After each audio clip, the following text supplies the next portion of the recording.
नमस्ते बच्चों, आप सभी का स्वागत है। आज हम पाठ 16 आनुवंशिकता और परिवर्तन इसी को कंटिन्यू कर रहे हैं। मेंडल की एक संकर संतति का प्रयोग हमने देखा था। आज हम देखेंगे मेंडल की द्विसंकर संतति का प्रयोग। मेंडल की द्विसंकर संतति मतलब क्या? मेंडल ने प्रयोग किए, उसमें क्या किया? विरोधी लक्षण की दो जोड़ियों का समावेश किया। द्विसंकर संतति में विरोधी लक्षण की दो जोड़ियां उपयोग में लाई गई। मटर के पौधों पर ये सारे प्रयोग किए। जैसे उदाहरण के लिए जो है गोल और पीले बीज वाली, गोल बीज वालों को जो है उन्होंने क्या कैपिटल आर दिया और पीले को कैपिटल वाई संकेत दिया। और झुर्रीदार और हरे बीज, झुर्रीदार को स्मॉल आर दिया और हरे बीज को स्मॉल वाई जो है संकेत से दर्शाया उनके युग्मकों को। चलिए हम सारिणी द्वारा देखते हैं, आकृति द्वारा। द्विसंकर पद्धति में विरोधी लक्षणों की दो जोड़ियों का समावेश होता है। इसमें बीजों का रंग और प्रकार ऐसे दो लक्षण समाविष्ट है, इसलिए इसे द्विसंकर पद्धति कहते हैं। जनक पीढ़ी को क्या बोलते हैं? P1 कहते हैं। जनक पीढ़ी को P1 कहते हैं। मेंडल ने गोल पीले बीजों वाले और झुर्रियों वाले हरे बीजों वाले मटर के पौधों का प्रयोग के लिए चयन किया। अब इसमें गोल और पीले मटर और झुर्रीदार और हरे मटर, ये क्या हो गया? स्वरूप विधा। अब जनुक विधा क्या है? मतलब कौन कौन से जनुक उसमें उपयोग में लाए गए? Capital R. जनुकों के हमेशा जोड़ी रहती है, तो गुणसूत्रों की हमेशा जोड़ी रहती है, इसलिए आर आर वाई वाई। तो गोल को क्या संकेत दिया? कैपिटल आर, और पीले को दिया कैपिटल वाई। झुर्रीदार को स्मॉल आर और हरे को स्मॉल वाई। अब इनसे जो है युग्मक तैयार होंगे। आर आर वाई वाई से capital R capital Y, capital R Y, ऐसे दो युग्मक तैयार होंगे। स्मॉल आर वाई से स्मॉल आर वाई, ये युग्मक तैयार होंगे। अब जो है इनका संकर कराया। संकर कराने पर पहली पीढ़ी जो प्राप्त हुई, पहली पीढ़ी को बोलते हैं F1 पीढ़ी बोलते हैं। तो capital R small R capital Y small Y, इस तरह से आर आर वाई वाई, ये स्वरूप विधा अनुपात प्राप्त हुआ। अब ये प्रभावी लक्षण कौन से हैं? कैपिटल आर कैपिटल वाई, ये प्रभावी लक्षण है। गोल और पीले मटर, ये प्रभावी लक्षण है। मतलब कैपिटल आर और कैपिटल वाई जिसमें भी होंगे वो सारे पौधे जो है, मतलब ये जनुक जो जिसमें होंगे वो सारे जो है गोल और पीले मटर वाले ही होंगे। तो स्वरूप विधा क्या हो गया? गोल और पीले मटर हुए। F1 पीढ़ी में सारे पौधे गोल और पीले मटर वाले ही पाए गए। अब इसके बाद फिर से जो है इनमें आपस में ही संकर हुआ। तो जनक पीढ़ी इसमें कौन सी हुई? F1 के स्वयं के परागण, मतलब स्वयं परागण ही होता है। तो अब कौन कौन से युग्मक प्राप्त होंगे? गोल और पीले मटर के आर आर वाई वाई और गोल और पीले मटर के आर आर वाई वाई, ये युग्मक प्राप्त होंगे फिर से। तो जनुक विधा क्या हो गया? R R Y Y. अब उनसे युग्मक कितने प्रकार के युग्मक बनेंगे? इससे 4 प्रकार के और इससे 4 प्रकार के। Capital R capital Y, capital R small Y, small R capital Y और स्मॉल वाई, ऐसे 4 युग्मक बने। सेम इसके भी 4 युग्मक तैयार हुए। अब इनका जो संकरण होगा आपस में, तो ये यहाँ पर पनेट स्क्वायर पद्धति द्वारा दिखाया गया है। दूसरी पीढ़ी F1 कैसे तैयार होगी? यहाँ पर स्त्री युग्मक, ये आर वाई लिख दिया, ये आर वाई लिख दिया, ये आर वाई और ये आर वाई इधर लिख दिए। और दूसरे जो है पुंग युग्मक वाले इधर लिख दिए। अब इनका इससे संकरण होगा, तो इसका इससे कराया तो ये आया। जैसे आप खेल खेलते हो ना, इसी तरह से इसको आपको करना है। इसका इससे कराया, इसका इससे कराया, इसका इससे संकरण कराया। तो ये इसको और इसको देख के लिखना है, फिर इसको देख के यहाँ लिखना है, इसको देख के यहाँ लिखना है, इसको देख के यहाँ। फिर अब इसका इससे कराना है, तो इसका इससे कराया ये हुआ, इसका इससे संकरण कराया तो यहाँ हुआ, इसका इससे कराया तो यहाँ हुआ, इसका इससे संकरण कराया तो इधर लिखेंगे। इसके बाद इसका इससे करेंगे, इसका इससे किया तो देखिए capital R, small R, capital Y और स्मॉल वाई। ये कैपिटल वाई ही है, 2 कैपिटल वाई है इसमें, ठीक है। अब इसका इससे कराया तो ये आ गया, इसका यहाँ ये कराया और इसका इसको लिखा, इसका इससे लिखा, इसका इससे लिखा, ठीक है। अब इसका इससे लिखा, इसका इससे लिखा, इसका इससे लिखा, यहाँ से जाएंगे और यहाँ से लिखेंगे, यहाँ के लिए युग्मक और यहाँ के युग्मक लिए। तो अब ये पूरी भर गई सारणी। अब इसमें देखना है जितने में भी कैपिटल आर और कैपिटल वाई है वो सब गोल और पीले रंग वाले ही मटर होंगे। इसमें देखिए स्मॉल आर स्मॉल वाई वाले केवल एक दिख रहा है, यहाँ दिख रहा है। यहाँ पर आपको ये अभी करना नहीं है, लेकिन जो है इसको आप ऐसे निकाल सकते हैं।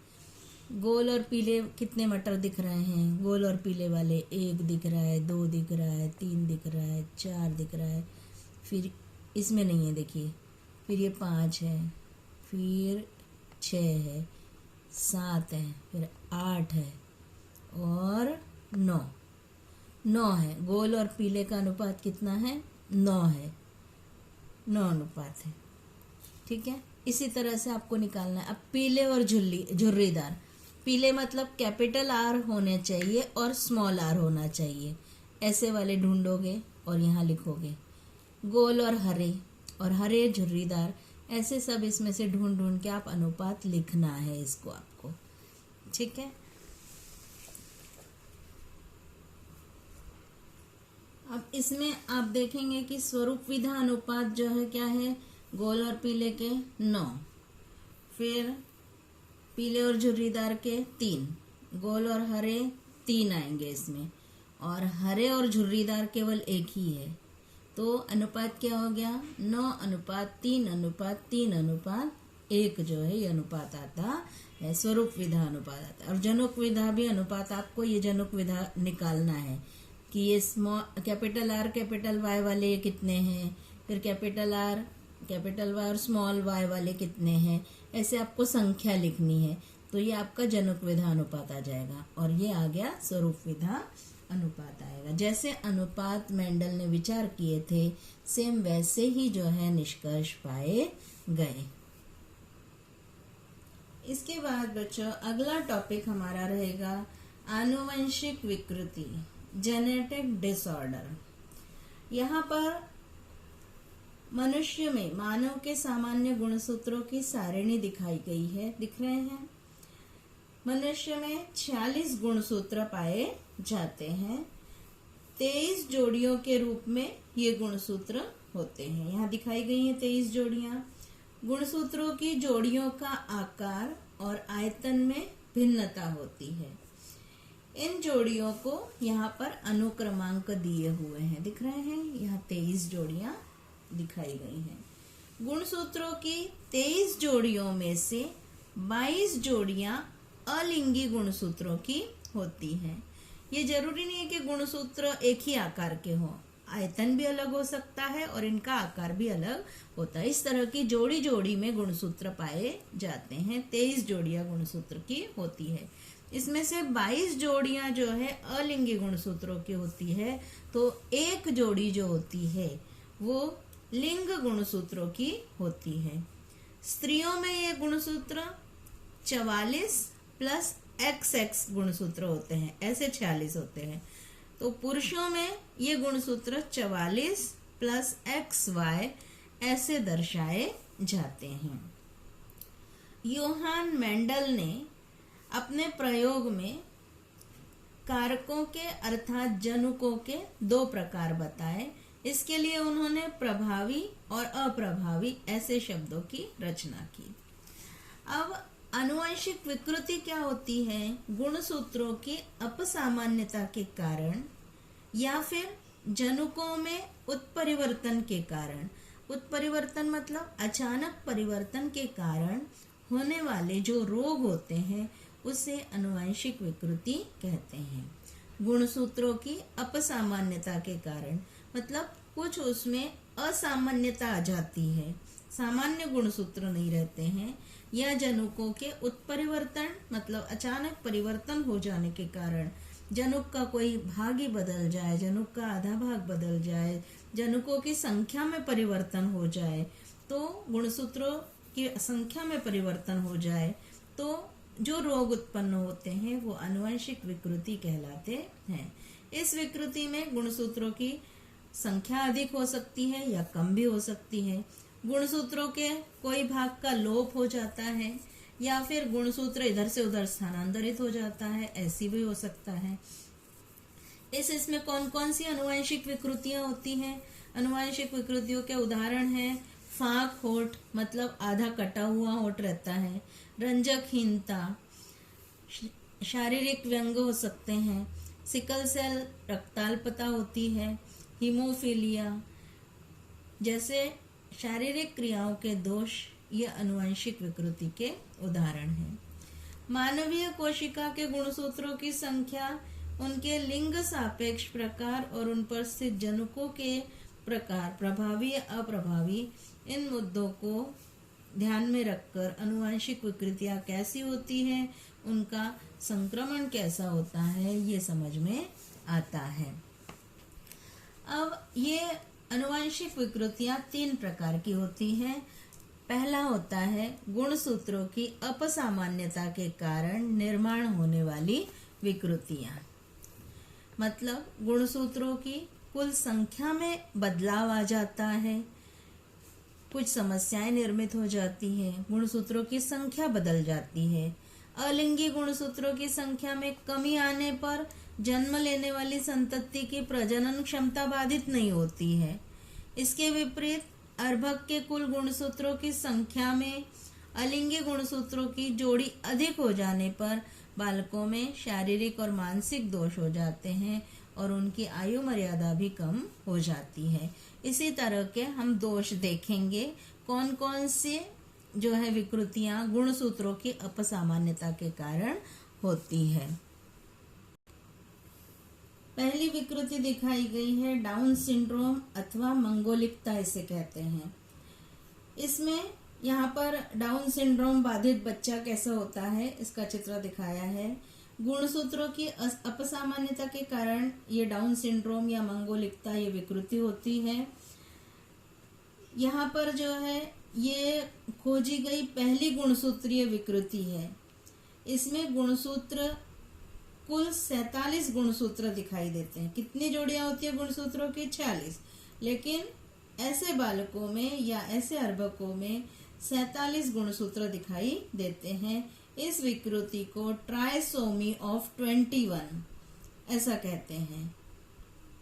ट्राइसोमी ऑफ 21 मतलब एकाधिक द्विगुणितता 21 भी इसे कहा जाता है, क्योंकि इस विकृति में अर्भक के शरीर की सभी कोशिकाओं में 21वें गुणसूत्रों की जोड़ी के साथ एक ज्यादा गुणसूत्र होता है। 21वीं जोड़ी जो गुणसूत्रों की होती है, 23 जोड़ियों में से 21वीं जोड़ी गुणसूत्रों में एक गुणसूत्र ज्यादा होता है। इसी कारण अर्भक की कोशिकाओं में 46 की जगह 47 गुणसूत्र दिखाई देते हैं। ऐसे बालकों के गतिमंद और मतलब बहुत धीरे धीरे इनकी वृद्धि होती है और दुर्लभतम मामलों में अल्पायु होने की आशंका होती है। मानसिक वृद्धि में बाधा सबसे इनका महत्वपूर्ण लक्षण है। ऐसे बालक आपने देखे होंगे, फैली हुई गर्दन होती है, चपटी नाक वाले हो सकते हैं, छोटी उंगलियां, छोटी छोटी उंगलियां होती है। एक हाथ अगर देखेंगे तो हाथ में केवल जो रेशा होती है, हस्त रेशा जो होती है, वो एक आड़ी रेशा ही होती है इनके हाथ में। ये पहचान होती है ऐसे बालकों के। सिर पर बहुत विरल बाल होते हैं। ऐसे लक्षण ये दिखाई देते हैं। दूसरा गुणसूत्रों की अपसामान्यता के कारण होने वाला रोग है टर्नर सिंड्रोम। ये अलिंगी गुणसूत्रों की तरह लिंग गुणसूत्रों की अपसामान्यता के कारण ये विकार होता है। कौन से? लिंग गुणसूत्रों में। टर्नर सिंड्रोम या 44+X, इस विकार में एक X गुणसूत्र का लैंगिकता से संबंधित भाग निरुपयोगी हो जाने के कारण एक ही गुणसूत्र X कार्यरत रहता है, अथवा जनकों से एक ही X गुणसूत्र संक्रमित होता है। ऐसी स्त्रियों में 44+XX जो गुणसूत्र होते हैं, उसकी बजाय 44+X केवल ऐसे ही गुणसूत्र होते हैं। ऐसे में प्रजनन इंद्रियों की वृद्धि पूर्ण न होने के कारण प्रजनन क्षमता पर प्रतिकूल प्रभाव पड़ता है। अधिकांश ये रोग किसको होता है? स्त्रियों में होता है। और गुणसूत्रों की संख्या क्या होती है? एक कम होती है। कौन से गुणसूत्र? लिंग गुणसूत्रों की संख्या कम होती है। 44+X ऐसी स्थिति दिखाई देती है। यहाँ पर देखिए, टर्नर सिंड्रोम बाधित बच्चे का हाथ दिखाई देता है कि इस तरह का हाथ वो होता है। तीसरा इसका प्रकार है क्लाइनफेल्टर सिंड्रोम। क्लाइनफेल्टर संलक्षण कहते हैं इसको। 44+XXY गुणसूत्र होते हैं। पुरुषों में लिंग गुणसूत्रों की अपसामान्यता के कारण ये विकार होता है। पुरुषों में जो 44+XY गुणसूत्र जो पाए जाते हैं, उसके साथ ही X गुणसूत्र एक बढ़ जाता है। X गुणसूत्र एक अधिक होने के कारण गुणसूत्रों की संख्या क्या हो जाती है? 44+XXY हो जाती है। जिन पुरुषों में गुणसूत्रों का ऐसा स्वरूप पाया जाता है, लैंगिक अल्प विकास के कारण उनकी प्रजनन क्षमता पर प्रतिकूल प्रभाव पड़ता है। इसे ही क्लाइनफेल्टर सिंड्रोम कहते हैं। आज हमने बच्चों क्या क्या पढ़ा? मेंडल की द्विसंकर संतति, आनुवंशिक विकृति क्या होती है। आनुवंशिक विकृति में पहला प्रकार हमने पढ़ा गुणसूत्रों की अपसामान्यता के कारण निर्माण होने वाली विकृतियां। गुणसूत्रों के अपसामान्यता के कारण निर्माण होने वाली विकृतियां 3 पढ़ी। डाउन सिंड्रोम या मंगोलिकता जिसे कहते हैं, टर्नर सिंड्रोम, और तीसरा क्लाइनफेल्टर सिंड्रोम। इसको आपको घर पे अच्छे से ध्यान से पढ़ना है। आज इतना ही। धन्यवाद।